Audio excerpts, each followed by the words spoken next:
اکثر یہ دیکھا گیا ہے کہ اولیاء مزارات کے حاضری کے وقت اکثر لوگ مزار سے ڈائریکٹ مانگتے ہیں، کہ مانگنا درست ہے؟ دراصل اللہ کے سوا کسی سے بھی ہم ڈائریکٹ مانگے نا تو حقیقت یہ ہے کہ وہ انڈائریکٹ ہی ہے۔ اس کو میں آپ کو ایک موٹی سی مثال دیتا ہوں جو سعادت مند ہے ان کی سمجھ میں آ جائے گا۔ روزی کون دیتا ہے؟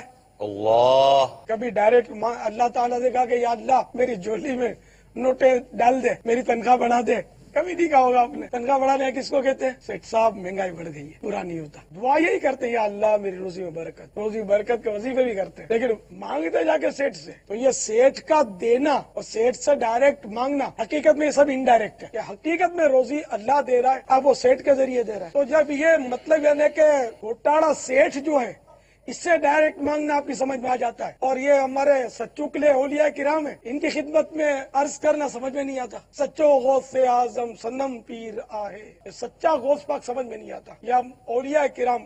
تو یوں مطلب ولیوں سے بھی اگر کوئی ڈائریکٹ مانگتا ہے تو اس میں کوئی حرج نہیں ہے کہ یہ حقیقت میں انڈائریکٹ ہی ہے۔ آپ بتائیے موت کون دیتا ہے؟ آپ بولے گا اللہ۔ مارتا کون ہے؟ اللہ۔ ٹھیک ہے نا؟ تو اب کسی نے فائر کر دیا، مر گیا، اب وہ کورٹ میں کھڑا ہو گیا، جج نے بولا کیوں مارا؟ تو بولا میں نے تھوڑی مارا، اللہ مارتا ہے جلاتا ہے۔ تو کیا جج آپ کی بات مان لے گا؟ کبھی نہیں مانے گا۔ بولا جلدی اس کو پھانسی پہ چڑھاؤ تو پاگل ہو گیا۔ تو یوں اگرچہ اللہ مارتا ہے، اللہ جلاتا ہے، لیکن اسباب کا وہ خالق ہے، تو اس طرح کے اسباب بنتے ہیں۔ یا غوث اعظم دستگیر، یا غوث اعظم دستگیر، یا